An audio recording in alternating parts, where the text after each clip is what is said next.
इंद्र सदवंदियाणं त्रिभुवनहित मधुर विसद्वक्काणं अन्तातीत गुणाणं नमो जिनाणं जिद भवाणं सरस्वती नमस्तुभ्यं वरदे कामरूपिणि विद्यारंभं करिष्यामि सिद्धिर्भवतु मे सदा। चंपानी माता की जय। पंचास्त्रिका ग्रंथराज की जय। कुंद कुंदाचार्य की जय। कुछ लोगों का है कि शुरू से फिर थोड़ा सा ले लें, इसलिए शुरू वाली गाथा का जितना जल्दी जल्दी होगा ले लेते हैं। आप लोग थोड़ा धैर्य रखिएगा। इंद्र सद बंदियानम, इंद्र माने इंद्र, सद माने 100, बंदियानम माने द्वार, 100 इंद्रों की द्वारा। दीदी आवाज बहुत कम आ रही है मेरी। हाँ, सबको आ रही है या मुझे प्रॉब्लम नहीं मालूम, लेकिन एकदम ही कम आ रही है आवाज। नहीं, सभी को, हमें भी बहुत कम आ रही है। कम आ रही है आवाज, बहुत कम आवाज आ रही है। पूरी आ रही है भी हमारे तो। हाँ, हम लोग को भी कम आ रही है। थोड़ा डिस्टर्ब है ना, इसलिए आवाज वो ठीक से आ नहीं रही है। बस एक बार सब कोई अपने आप को प्लीज म्यूट करेंगे तो आवाज अच्छे से आएगी। आप म्यूट कर रखे हैं ना? नहीं, आवाज कम भी है। नहीं, तो फुल है, फुल कर रखे हैं, एकदम फुल है। वो तो बंद ही है, उससे तो कोई लेना देना नहीं है। देखिए थोड़ा सा करते हैं, मैं भी थोड़ा जोर से बोलती हूँ। इंद्र सदबंदियाणम, इंद्र माने इंद्र, सद माने 100। कहीं किसी किसी किताब में सद की जगह 100 भी लिखा हो सकता है। सद माने सत्य, 100 माने 100, सत माने 100। सत को सद लिखा हुआ है, तो ये एक ही चीज है, इससे कहीं कंफ्यूज नहीं होंगे। सद की जगह 100 भी रह सकता है, दोनों ठीक है। तो कह रहे हैं 100 इंद्रों के द्वारा वंद वंदियानम। ये वंदियानम जो है वो कौन सा कृदंत है? तो भूतकाल का कृदंत ही है, भूतकाल की क्रिया है। वंदित माने वंदियानम माने वंदित।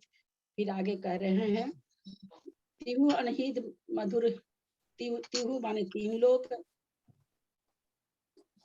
तिहुअन माने 3 लोक, हित माने हितकारी, मधुर माने मधुर, विशद माने स्पष्ट, और वक्कानम माने वचनों को।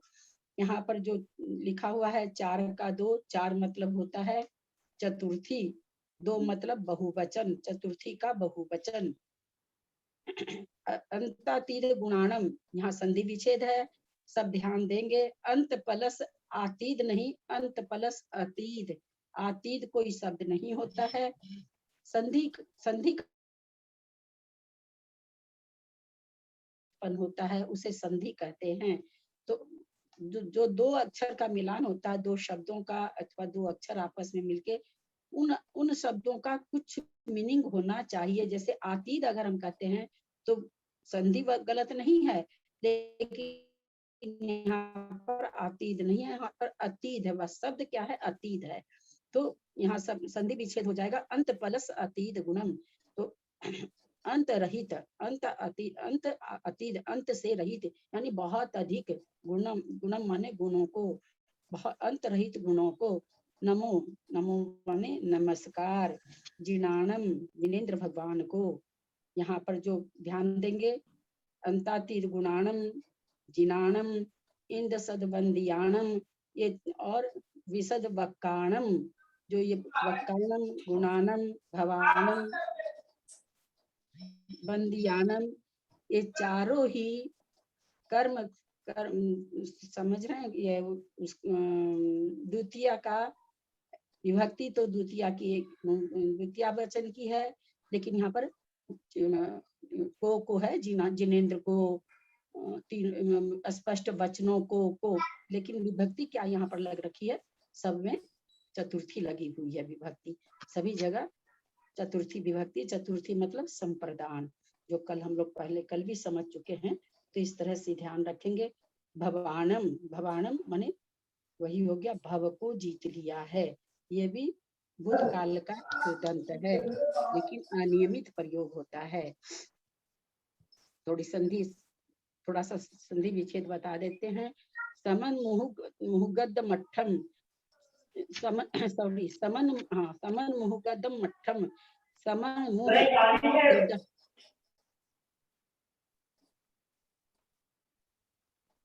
एक तो आवाज नहीं जा रही है, एक मेरी आवाज मरी हुई सी है, एक आप लोग बंद नहीं करते हैं, आप लोग के साइड से आवाज आती रहती है, कैसे होगा बोलिए।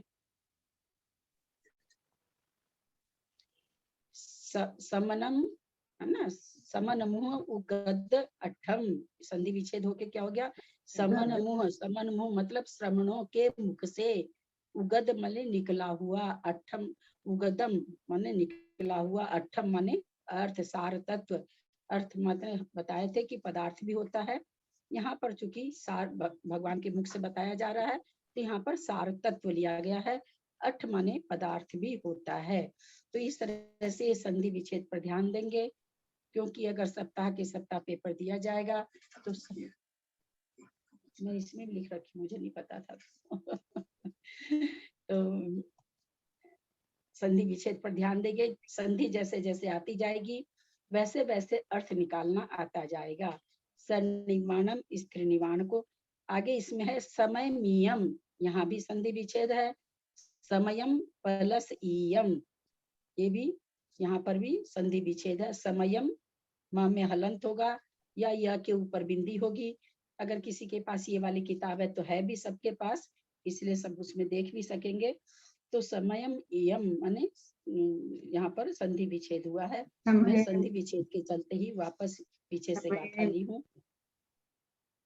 समबाहु पंचनम सम्मौति जिनोत्तम ही पन्नतम, सम पांच के समूह को समय कहा गया है।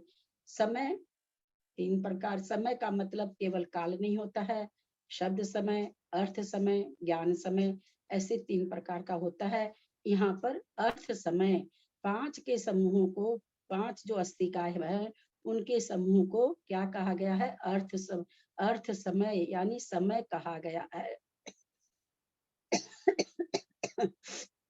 इसमें ध्यान देंगे, जिनुत्तम प्लस जिन प्लस उत्तम हिम, संधि विच्छेद है यहाँ पर भी, जिन प्लस उत्तम हिम, यहाँ पर भी हिम जिससे रहेगा वो सब तृतीया का बहुवचन होगा। इस तरह से इसमें एक ही संधि है, और वो जिनोत्तमी जहाँ भी आएगा समझ लीजिएगा इस तृतीया विभक्ति का बहुवचन है, जिसका होता है से, जैसे कहते हैं ना मुख से खाते हैं, हाथ से लिखते हैं, कलम के द्वारा लिखते हैं, से और के द्वारा इसकी हिंदी होती है। चौथा ले रहे हैं, थोड़ा सा संधि और ग्रामर के लिए ही इतना पीछे से लिए हैं। इसमें चौथे में है धम्मा धम्मा, धम प्लस अधम, फिर नीचे है अथितम ही, ये भी कौन सा है, अथितम ही भी कौन सा हो जाएगा, कौन सा होगा ये आप लोग को बताए थे, आधा म और ह दे करके अगर निकाल है तो ये सप्तमी हो जाएगा। क्या अंतर है दोनों में, जिनुत्तम ही में, वहाँ जिनुत्तम है, ह के ऊपर बिंदी भी है, यहाँ म और ह मिला हुआ है, यहाँ सप्तमी है। इसमें देखिए पांचवी गाथा में गुनेहिम, पज्जेहिम, विविहेहिम, है ना, तीन तीन ऐसे शब्द आए हैं। एक बार ये वापस बताइए, सप्तमी और तृतीया दो चीज बोले ना आप।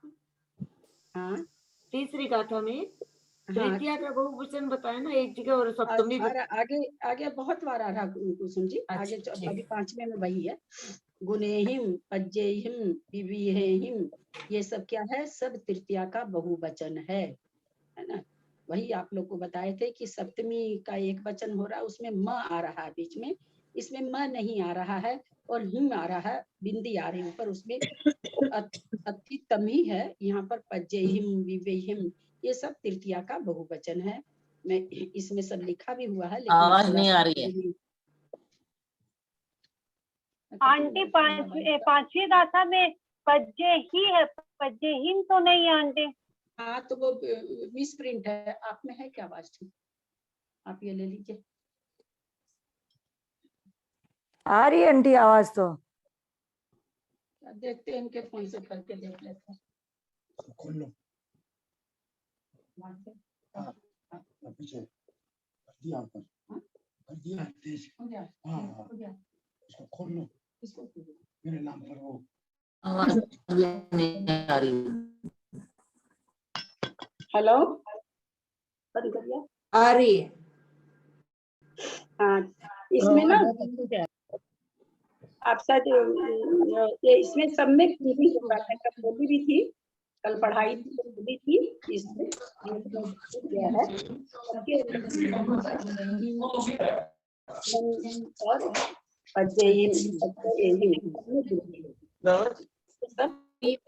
वीवी है हिम, मतलब इसमें भी बिंदी है क्या?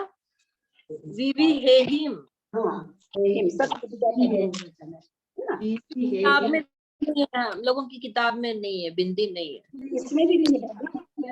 आपको कल क्लास में आए थे, फिर आपको बोली थी सब में बिंदी है, तो मैं कल बोलती थी तो मैं सोची सबके पास होगा, सब में बिंदी आएगी। जहाँ भी तृतीया का बहुवचन होगा वहाँ बिंदी लगेगी, है ना। ये सब इसलिए बार बार बोल रहे कि आप लोग खुद पकड़ने लग जाए। छठी गाथा में देख रहे हैं, छठी गाथा का अर्थ मैं बताती हूँ भाभी। छठी गाथा का ना मैं अर्थ आती हूँ, मुझे समझ नहीं आया कि काल द्रव्य का इसमें वर्णन कहाँ से आ गया। छठी गाथा का अर्थ मुझे समझ में आ गया, लेकिन मुझे काल द्रव्य का समझ नहीं आया, इसमें काल द्रव्य का वर्णन कहाँ पर है। मैं पूछूं जरा। आवाज बहुत धीरे आ रही है। आवाज बहुत धीरे। ठीक, आपके प्रश्न उत्तर दे रहे हैं।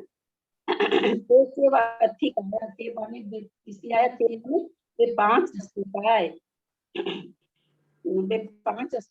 मतलब इससे से अधिकाया अस्तिकाय है। ये जो पांच द्रव्य बताए गए हैं इससे ही अस्तिकाय है। ते मैंने तीन काल में, और ये यहाँ पर जो दे रहे हैं ये यहाँ से निकल रहा है कि द्रव्य बताए हैं, कैसे बताते हैं। ते काल भाव तीनों काल में पर्यायों में परिवर्तित हुए। अब हुए कैसे करते हैं। द्रव्य भावन भाव को, द्रव्य के स्वभाव को कैसे कैसे करते हैं द्रव्य को, क्योंकि ये यहाँ पर इसलिए इस तरह से गाथा आई। द्रव्य का मतलब है उत्पाद व्यय द्रव्य से युक्त जो होता है वो द्रव्य होता है। यहाँ पर आचार्य कहना चाह रहे हैं तीनों काल में जो पर्याय से उत्पन्न होकर के परिणत होता है, पर्यायों में जो परिवर्तित होता है द्रव्य, वो किसके कारण होता है। द्रव्यत्व के भाव को कैसे प्राप्त होता है, तो कहते परिवर्तन लिंग संहिता।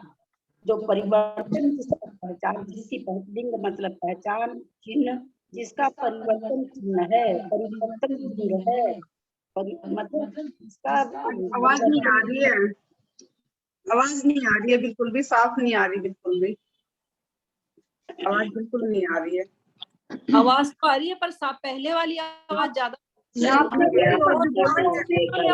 खोल रखा है। प्लीज सबको नहीं आ रही, आवाज नहीं आ रही ना, साफ आ रही है। पहले वाली बेटर थी, अभी 5-6 जनों का है ना, ये सब लोगों ने अनम्यूट कर रखा है। प्लीज आप लोग बंद करेंगे तो थोड़ी आवाज गूंजेगी नहीं घर की। आप लोग बंद कर लीजिए सब कोई, खाली ललिता जी का खुला रहना चाहिए। ते माने ते चेव अधिकाया, आवाज कैसे आती है आपने आ रही है। आप पहले वाला ही फोन लीजिए, पहले वाला ले लीजिए ललिता जी, पहले वाला बेटर था, ये इसमें आवाज नहीं आ रही, और एक सबने खोल रखा है उससे और ज्यादा आवाज नहीं आ रही।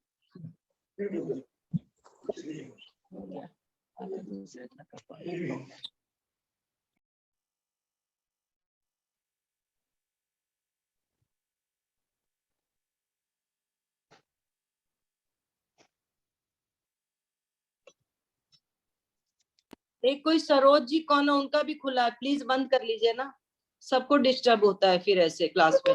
इसलिए 5 गाथा में आचार्य ने 5 अस्तिकाय के बारे, पहला तो मंगलाचरण है, 4 में अस्तिकाय के बारे में बताया।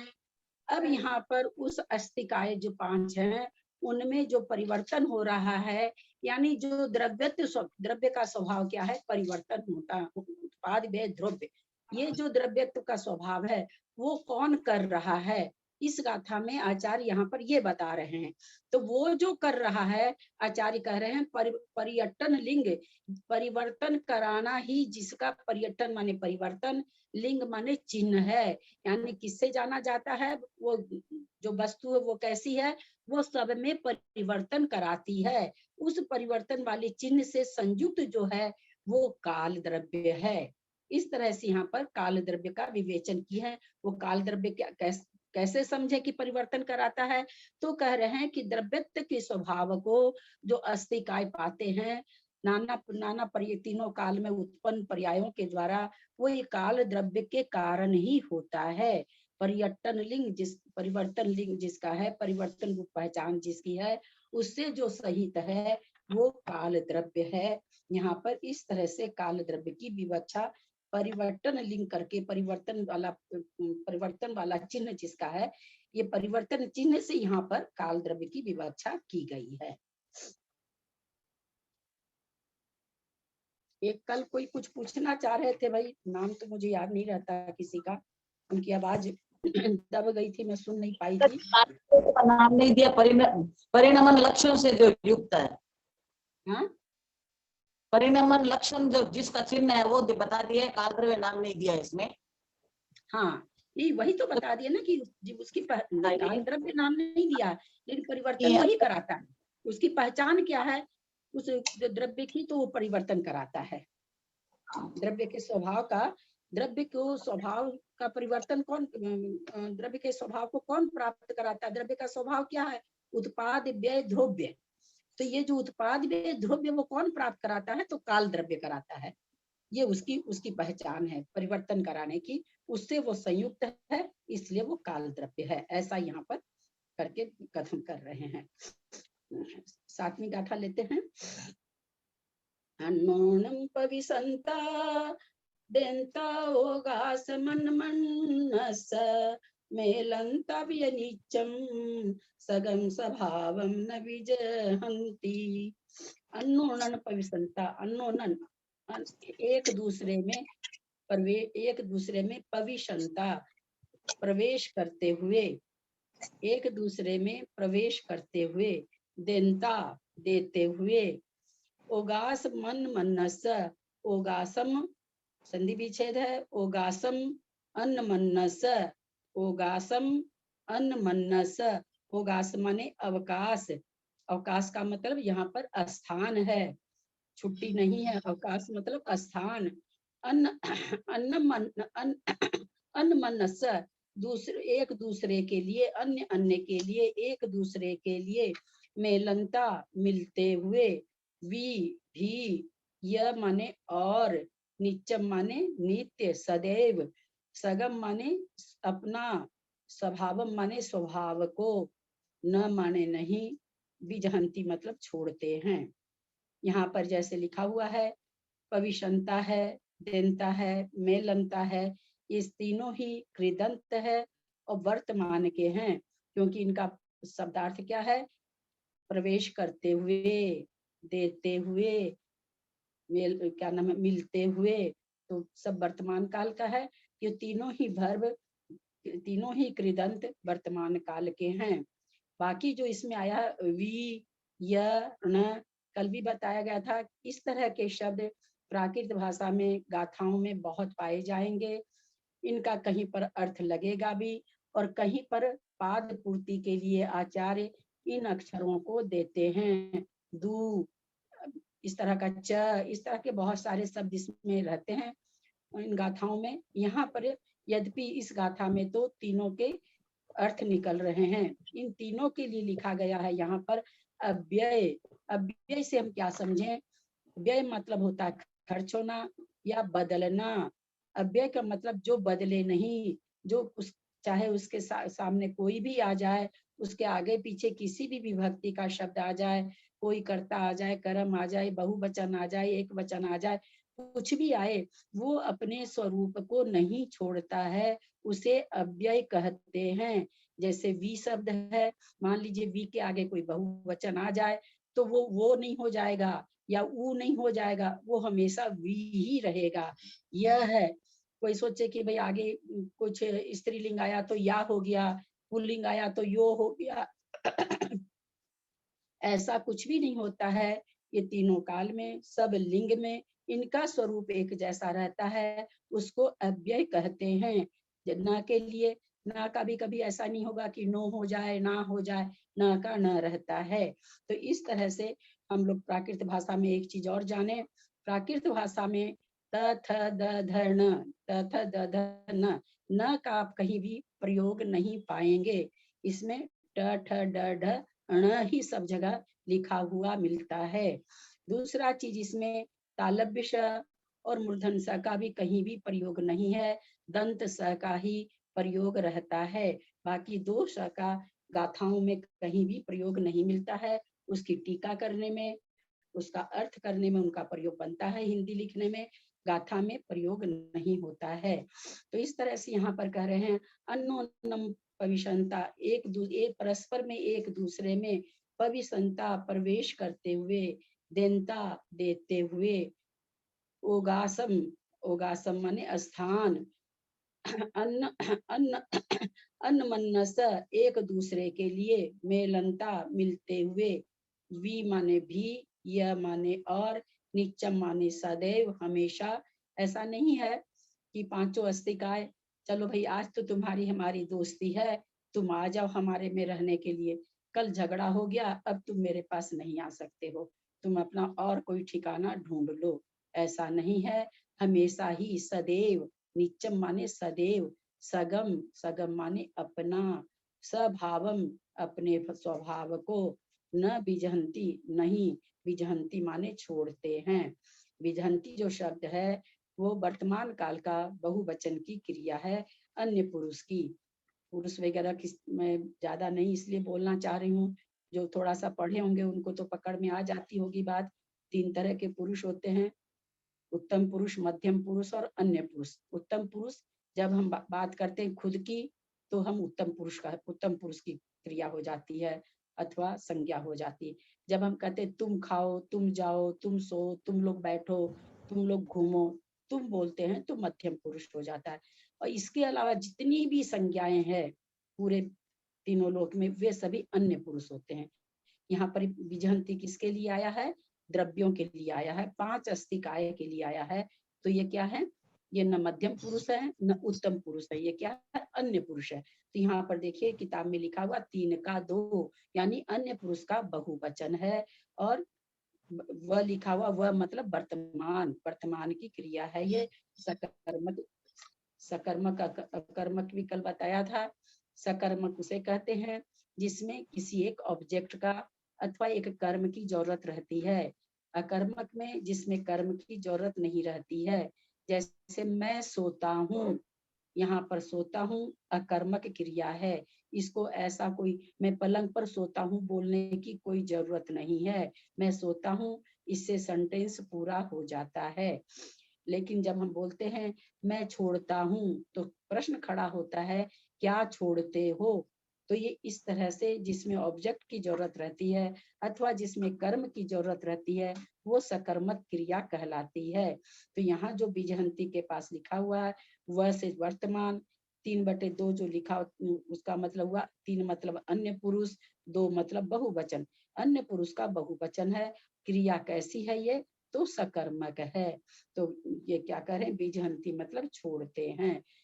यहाँ पर क्या कहना चाह रहे हैं आचार्य कि ये परस्पर में जो द्रव्य हैं एक दूसरे में प्रवेश करते हुए भी एक दूसरे को स्थान दे रहे हैं और सदैव मिलते हुए एक दूसरे से मिले हुए हैं।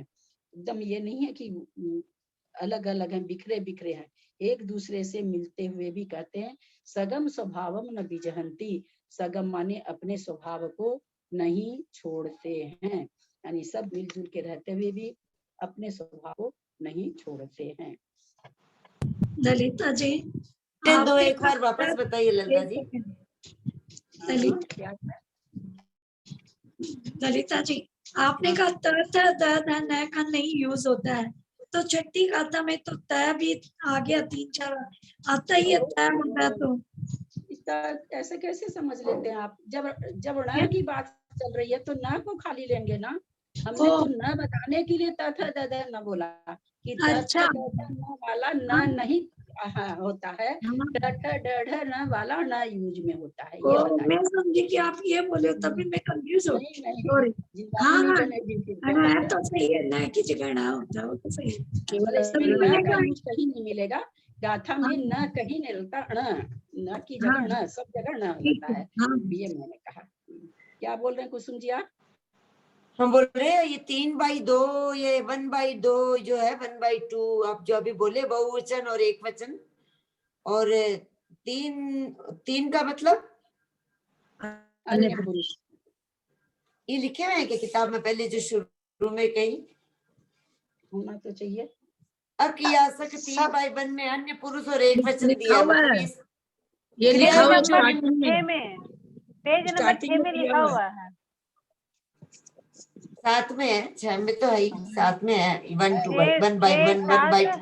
6 7 में है 8 कुसुम 6 जी। 7 8। हाँ ठीक है देखा, वो अभी गाथा के साथ पढ़ रहे हैं तब समझ में आता है, ऐसे पढ़ने से नहीं समझ में आ रहा था कि क्या मतलब है इसका। नहीं होता है आपका भाई, ऐसे कैसे समझ में आएगा, बिल्कुल नहीं आएगा।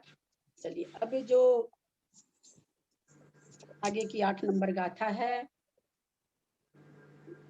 बहुत बड़ा सिद्धांत को लिए हुए है, थोड़ी सी कठिन है समझने में, थोड़ा प्रयास हम भी करेंगे, थोड़ा प्रयास आप भी करिए। शुरू करते हैं।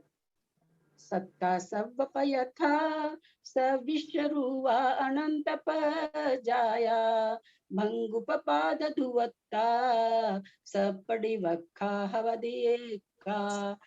सत्ता सब पयथा, सत्ता माने सत्ता, सत्ता किसको कहते हैं? अस्तित्व को, है ना। कोई वस्तु है, किसी वस्तु के रहने को सत्ता, वस्तु हो, स्वभाव हो, गुण हो, ये पर्याय, जो भी चीज, किसी भी चीज को अस्तित्व जो होता है, अस्तित्व को सत्ता कहते हैं।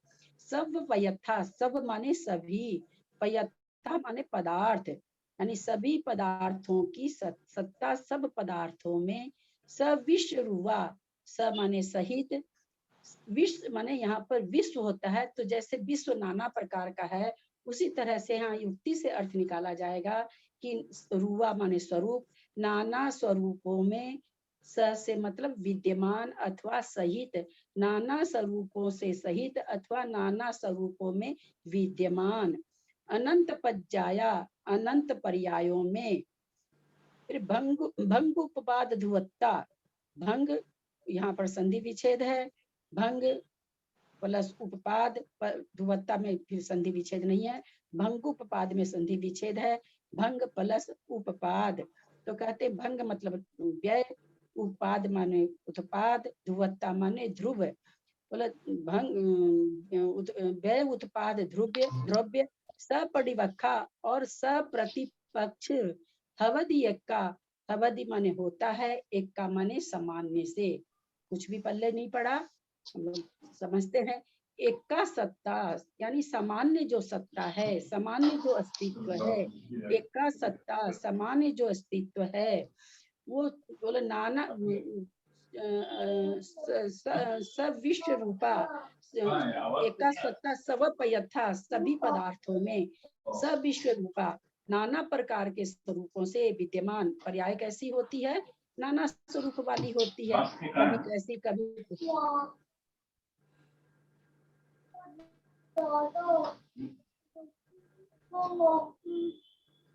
शकुंतला जी प्लीज।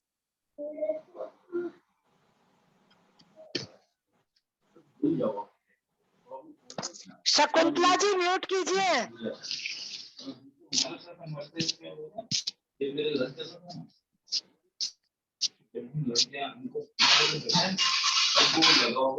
शकुंतला जी, कुसुम जी और वीणा जी तीनों म्यूट कीजिए आप लोग प्लीज।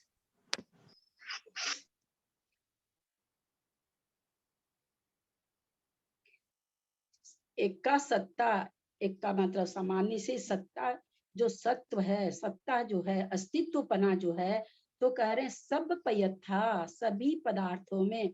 थोड़ा सा ध्यान बढ़िया से देंगे, थोड़ी सी कठिन है गाथा। एक का सत्ता, सामान्य सत्ता, सत्ता मतलब अस्तित्व, सब पयथा सभी पदार्थों में, सब विश्व रूपा आज जितनी भी पर्याय होती है वो कितनी नाना प्रकार की होती है, एक प्रकार की पर्याय नहीं होती है। ये हम लोग सब कोई जानते हैं। जैसे कोई बच्चा है, आज 1 दिन का है, 2 दिन का, 2 दिन का, और हाथ पैर चलाने लगता है, 3 दिन 4 दिन का, महीने का होता है, पलटने लगता है, तो क्या उसकी पर्याय चेंज हो रही है।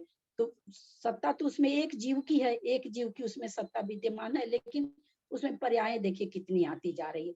तो यहाँ पर कह रहे हैं कि जो सामान्य सत्ता है सब पदार्थों में, वो नाना, वो जो सत्ता है वो कहते हैं नाना पर्यायों में विद्यमान, नाना स्वरूपों में विद्यमान है।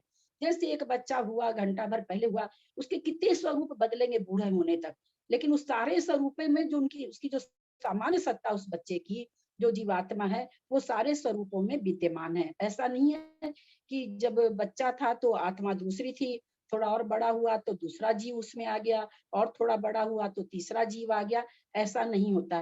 तो यहाँ पर आचार्य ये कहना चाह रहे हैं कि जो सत्ता है वो नाना स्वरूपों में विद्यमान है। वो कितनी भी उसकी पर्याय चेंज हो रही है, सभी पर्यायों में सत्ता है, अस्तित्व है, अनंत अनंत पर्यायों में है, नाना स्वरूपों में है, और अनंत पर्याय में, चाहे जितनी उसकी पर्याय बन रही है, चाहे वो पुद्गल हो, बाकी तो 4 द्रव्य जो हैं, आकाश, काल, धर्म, अधर्म, हमें दिखते भी नहीं है, अरूपी है।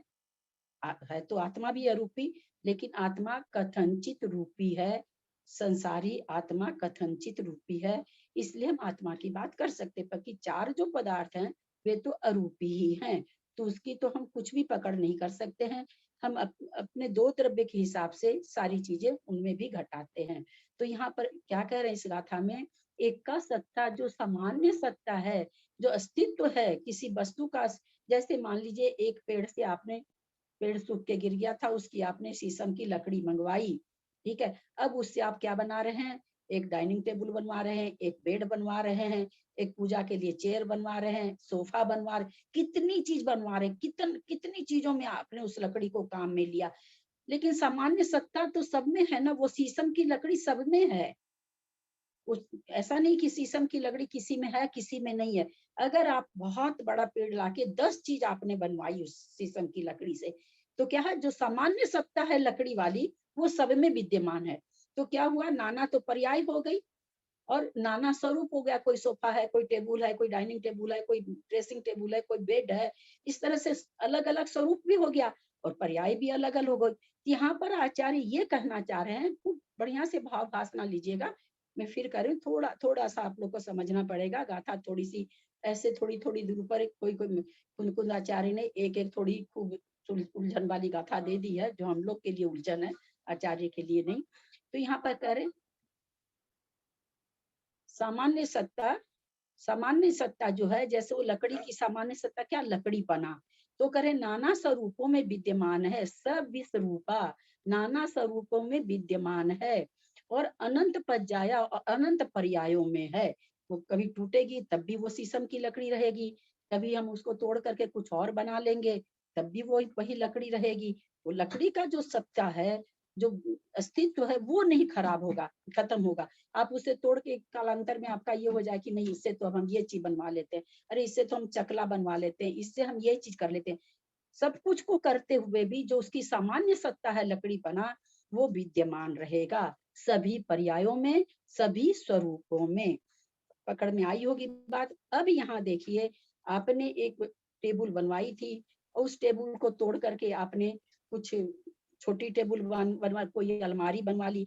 अब जिस समय आपने टेबल बनवाई थी उस समय भी वो लकड़ी थी, उस टेबल को तोड़ करके अब आप कोई अलमारी बनवा रहे हैं। लकड़ी तो अभी भी विद्यमान है उसमें, पर टेबल का नाश हो गया और अलमारी का उत्पाद हो गया। तो कह रहे हैं कि सत्ता के अंदर जो सत्व है, जो अस्तित्व है, उसमें उत्पाद, व्यय, द्रव्य तीनों चीज है। यहाँ पर इस में ये बहुत, मतलब एक अस्तित्व में क्या क्या चीज समाहित है, वो इस गाथा के द्वारा आचार्य हमें समझाने की कोशिश कर रहे हैं। क्योंकि सामान्य सत्ता है वो कैसी है, तो इस तरह की है कि उसमें नाना रूपों में वो सत्ता है, अनंत पर्यायों में वो सत्ता है, और उत्पाद, व्यय, द्रव्य में भी उसकी सत्ता बनी हुई है। जब वो टेबल थी तब भी वो लकड़ी थी, उसकी सत्ता बनी हुई थी। टेबल से हमने तोड़ करके उसको अलमारी बनवा ली, तब भी उस लकड़ी की सत्ता है, उसमें वो लकड़ी की ही अलमारी है, यानी उत्पाद भी हो गया, नई चीज बनना उत्पाद हुआ। जो टेबल हमने तोड़ी वो व्यय हो गया, टेबल का व्यय हो गया, अलमारी का उत्पाद हो गया, लेकिन लकड़ी वही की वही, लकड़ी पना उसका वही का वही। तो कहते हैं कि जो सामान्य सत्ता होती है उसमें क्या क्या चीज होता है, तो बोलते हैं कि नाना प्रकार की पर्यायों में, अनंत पर्यायों में, नाना स्वरूपों में विद्यमान रहती है, उत्पाद व्यय द्रव्य से युक्त होती है। यहाँ तक तो इजी था। अब जो आगे शब्द है सपरिवक्खा, ये थोड़ा सा कठिन है। सपरिवक्खा मतलब प्रतिपक्ष से सहित है। प्रतिपक्ष किसे कहते हैं? जैसे हम लोग नहीं संसद में सुनते हैं प्रतिपक्षी सब है ना, आजकल तो ठीक नहीं है। प्रतिपक्ष मतलब उल्टा, एकदम उल्टा। ऐसे कोई भी गुण नहीं है, ऐसी कोई वस्तु नहीं है जिसका प्रतिपक्षी न हो। जैसे बंध का उल्टा संवर है ना, क्या नाम है सो इसका, दिन का रात, झूठ का सत्य, मूर्ति का मूर्तिक, आदि का अनंत, आदि का अंत, सॉरी अनंत नहीं, आदि का अंत, सुख का दुख, इस तरह से हम देखते हैं। तो यहाँ पर आचार्य ये कह रहे हैं कि ये सत्ता भी प्रतिपक्ष से लिए हुए है, यानी कथनचित सत्ता है, कथनचित सत्ता नहीं भी है। ये कैसे घटेगा? ये कैसे घटेगा कि कथनचित तो सत्ता है, कथनचित सत्ता नहीं है? हमको इसी बात को समझना है। ये बात जब हम समझ जाते हैं तो धर्म की बहुत सारी बातों में हमारी उलझन निकल जाती है। कैसे है? जैसे आपने टेबल थी, अभी सत्ता क्या चीज की थी? टेबल की थी, सत्ता थी, उसकी सत्व था। आपने टेबल को तोड़ के अलमारी बना लिया, अब टेबल की असत्ता हो गई, टेबल का अस्तित्व खत्म हो गया। अलमारी के परिप्रेक्ष्य में, अलमारी की यद्यपि लकड़ी है वही, जब हम द्रव्यार्थिक, यहाँ पर दो नए लगेंगे, द्रव्यार्थिक नए और व्यवहार नए। द्रव्यार्थिक नए से लकड़ी, जिसको जो हमेशा तीनों काल में जो स्वरूप बना रहता है उसको द्रव्यार्थिक नए कहते हैं। लकड़ी हमेशा बनी हुई है, जब अलमारी थी तब भी, टेबल थी तब भी, और अलमारी टेबल नहीं थी तब भी थी। लेकिन यहाँ पर क्या करें, सप्रति जो पर्याय है वो पर्याय प्रतिपक्ष सहित है। सपरिवक्खा माने प्रतिपक्ष सहित है, द्रव्य नहीं है सप्रतिपक्ष सहित, उसकी पर्याय सप्रतिपक्ष है। जैसे सभी चीज आज जो प्रतिपक्ष निकाला जाता है, द्रव्य क्षेत्र काल भाव से निकाला जा, थोड़ा कड़ा है, थोड़ा सा प्लीज पेशेंस रखिएगा, मैं फिर दूसरे दिन भी नहीं होगा तो ले लूंगी। द्रव्य क्षेत्र काल भाव से, जैसे द्रव्य मैं हूँ, मैं हम अपने जीव से समझते हैं, मैं द्रव्य हूँ, मैं अपने शरीर में हूँ, आपके शरीर के हिसाब से मैं, मेरा द्रव्य अलग है। प्रतिपक्ष हो गया, आपका जहाँ शरीर है, आप जहाँ बैठे हो, मैं वहां नहीं हूँ, तो ये क्या हो गया? प्रतिपक्ष हो गया। आपके द्रव्य से मेरा द्रव्य प्रतिपक्ष हो गया। जैसे भाव मेरे चल रहे हैं वैसे भाव आपके नहीं चल रहे हैं, मेरे भाव से आपके भाव का असतपना हो गया, प्रतिपक्षपना हो गया। इसको कहते हैं क्षेत्र, जिस क्षेत्र में मैं बैठी हूँ यहाँ पर आप नहीं बैठे हैं, तो आप यहाँ इस क्षेत्र के लिए असत है, मैं आप जहाँ बैठे हैं उस क्षेत्र के लिए असत हूँ। काल, जिस काल में, जिस समय में मैं बैठी हूँ उस समय में आप और कहीं बैठे हैं। तो इस तरह से द्रव्य क्षेत्र काल भाव से प्रतिपक्ष निकाला जाता है। तो कहते हैं कि जितने भी पदार्थ हैं सब प्रतिपक्षी हैं। एक जीव आज मरा, वो आज क्या था? आज गाय के रूप में था।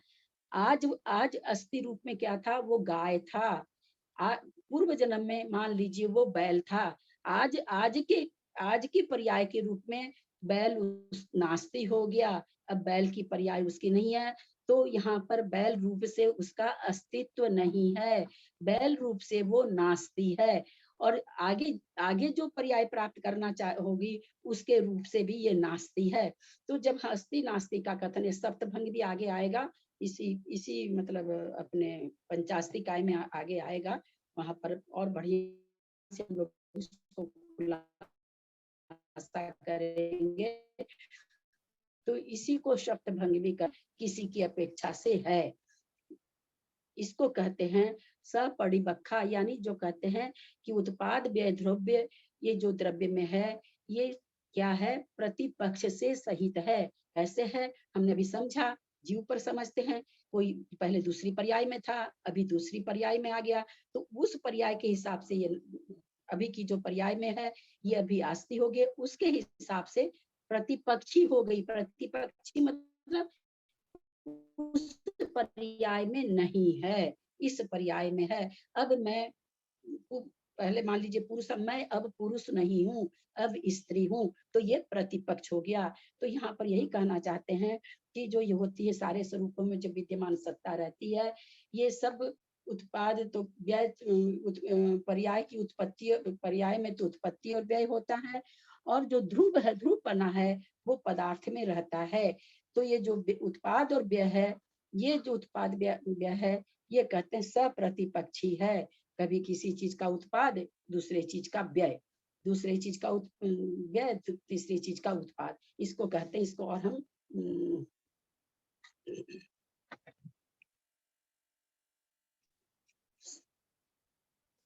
थोड़ा सा, मैं नहीं जानती प्रतिपक्षी को अपोजिट समझे क्या?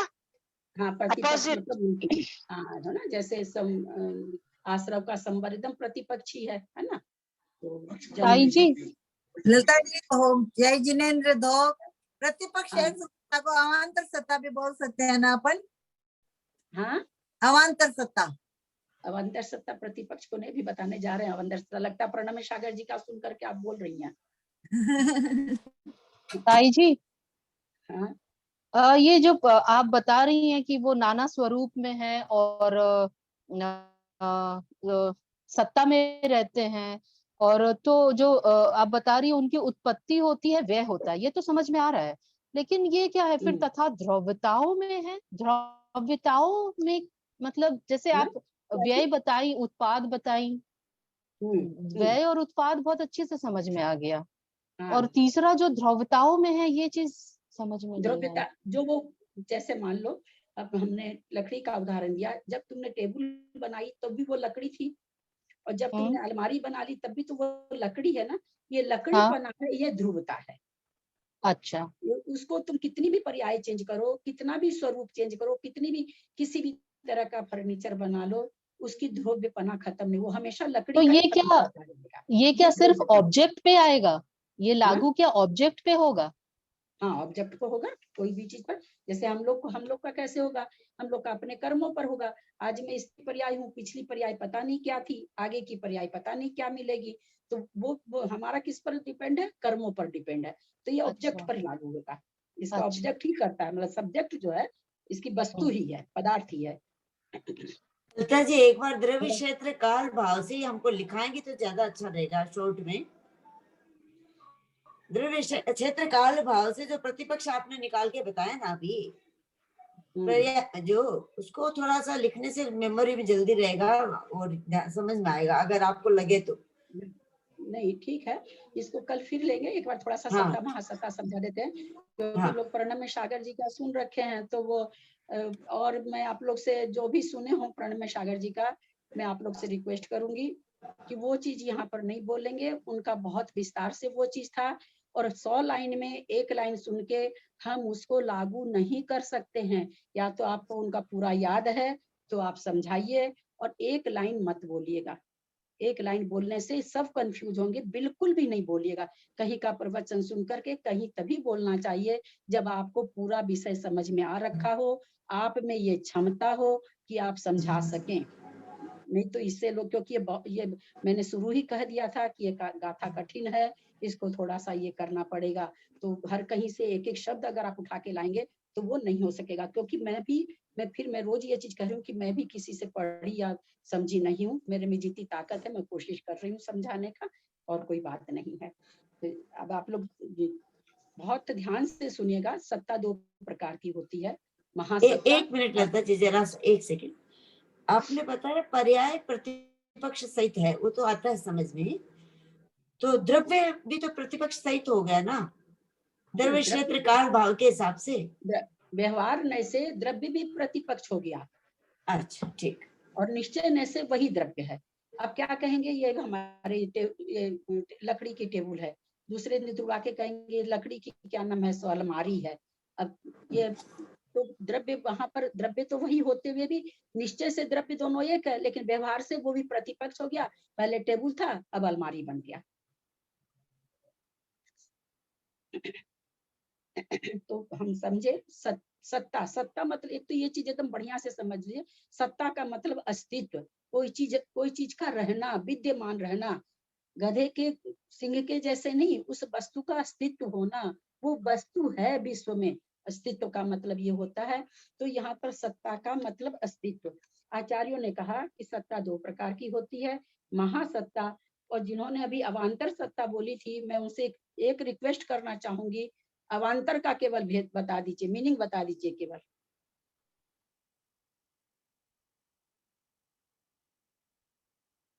जिन्होंने कहा था, मैं उनसे रिक्वेस्ट करती हूँ, केवल अवान्तर का शब्दार्थ बता दीजिए। सुमन सेठी ने कहा था। सत्ता का प्रतिपक्ष एक रूप सत्ता। हाँ, विश्व रूप सत्ता का प्रतिपक्ष एक रूप सत्ता। विश्व रूप सत्ता, जैसे सत्ता तो पूरे विश्व में, एक रूप विश्व रूप सत्ता का प्रतिपक्ष एक रूप सत्ता, मैंने यही समझा था उस समय। नहीं, एक रूप सत्ता मैं नहीं बोल रही हूँ, वो तो चीज आप दूसरी। मैंने जो आपने अभी कहा ना कि अवान्तर इसको कह सकते विश्व हैं, रूप सत्ता, विश्व रूप सत्ता, अवान्तर सत्ता, अवान्तर का खाली मीनिंग बता दीजिए, उससे बहुत सारी चीज समझ में आ जाएगी। चलिए ठीक है, वो उन्होंने उनकी क्लास चली है खाली सत्ता पर, चली है कई दिन, मैं तो नहीं सुनी हूँ। एक दिन मैंने सुना था, खाली मेरे पास टाइम है, कम से कम 15 दिन चली केवल सत्ता पर उनकी ये क्लास। उसी चीज को उन्होंने कितना समझाया है लोगों को, अरे बहुत समझाया है, बहुत चित्र से समझाया गया, बहुत उन्होंने मेहनत की है इस पर। चलिए हम लोग समझते हैं जितनी मेरे में क्षमता है, देखिए मैं समझा पाती हूँ कि नहीं आप लोगों सत्ता दो प्रकार की, वापस नाम। हाँ, सत्ता दो प्रकार की, एक महासत्ता, एक अवान्तर सत्ता। महासत्ता में अवान्तर सत्ता समाहित है। अवान्तर किसे कहते हैं? महासत्ता, महासत्ता है, महासत्ता सारे द्रव्यों में पाई जाती है। अवान्तर सत्ता भी सारे द्रव्यों में पाई जाती है। महासत्ता की दृष्टि से सारे द्रव्य एक है, अवान्तर सत्ता सबकी अलग अलग है। अवान्तर सत्ता किसे कहते हैं? मध्यवर्ती पर्याय को, किसको, जैसे आपने पेड़ तोड़ करके लकड़ी लाई, उससे आपने टेबल बनाई, ये जो टेबल बनी ये मध्यवर्ती सत्ता हुई। पहले वो पेड़ था, तना था और अभी वो टेबल है, ये महासत्ता है। वो अभी महासत्ता में अवान्तर सत्ता, अवान्तर सत्ता का मीनिंग होता है मध्यवर्ती सत्ता। अब मध्य में उसको कुछ भी करते जाए, कितना भी पर्याय चेंज करते जाइए, सब वो क्या कहलाती जाएंगी? मध्यवर्ती सत्ता। तो महासत्ता होती है वो सबकी एक होती है। मैं थोड़ा सा इस ग्रंथ से पढ़ के समझाती हूँ।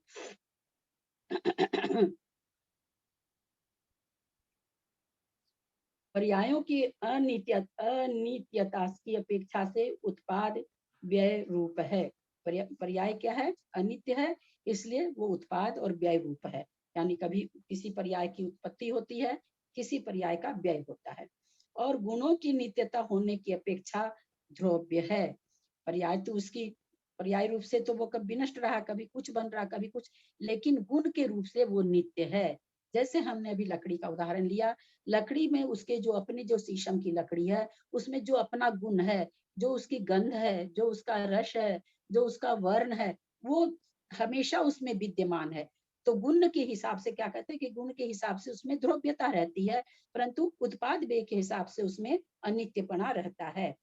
इस प्रकार तीन अवस्था को लिए वस्तु सत्ता मात्र होती है।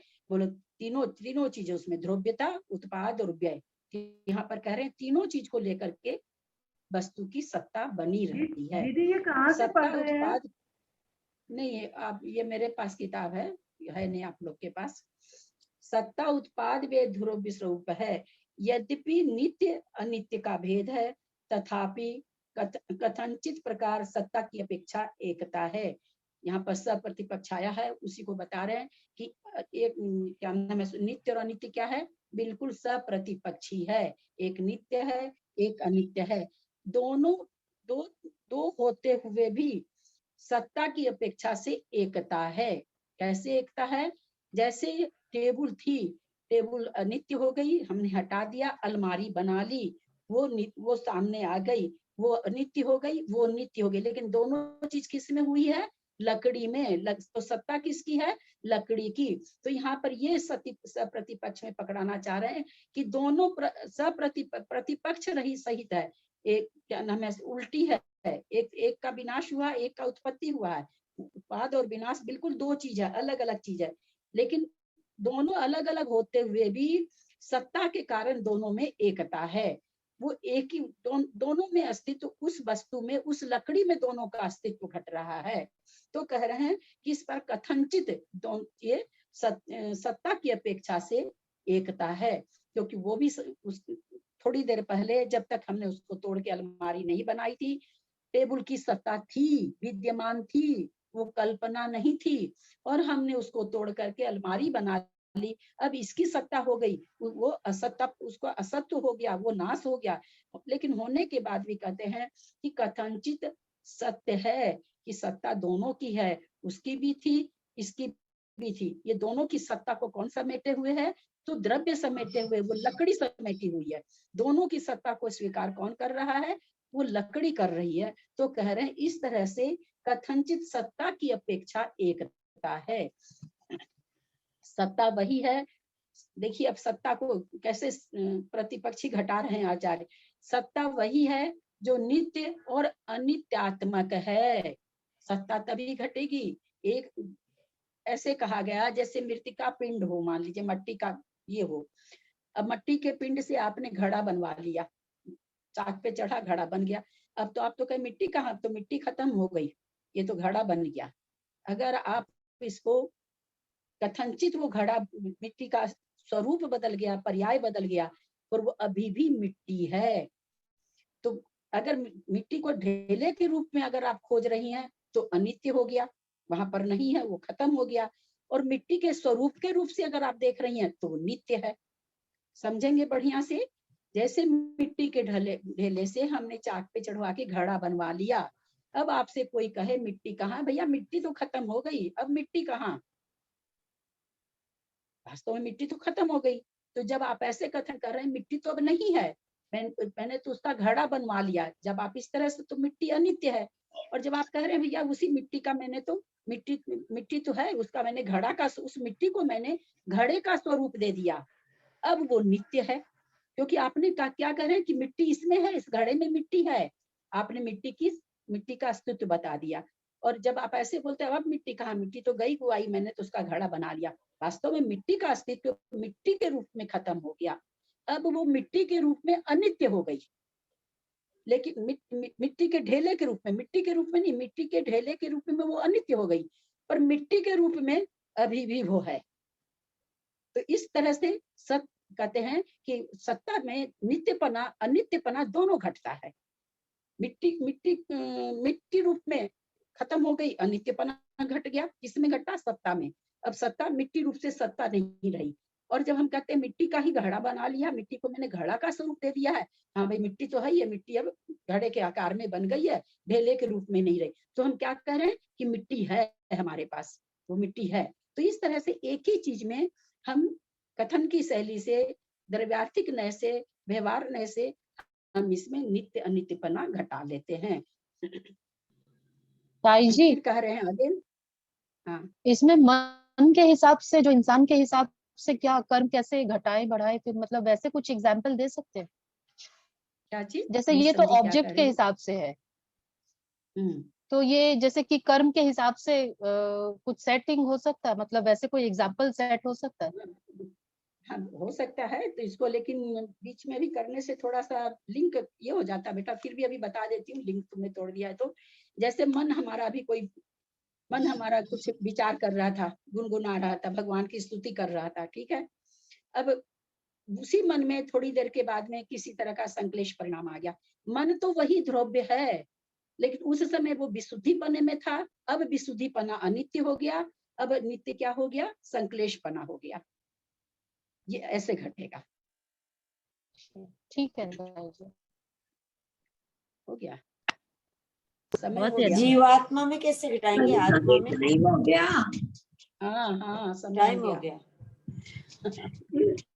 ये महासत्ता भी यही हुई क्या ललिता जी? महासत्ता, अवांतर सत्ता और महासत्ता आपने दो बताई। अभी तो भाभी इस पर बहुत बताना है, 2 ही लाइन तो बताए हैं, पूरा पेज एक तो लाइन पढ़ा ही है। बताया आपने, एक लाइन तो बताइए। आपका 15 दिन का प्रवचन है भाभी प्रणमेश सागर जी का, और अभी भी उनका चलता ही है, सत्ता महासत्ता चलता ही रहता है।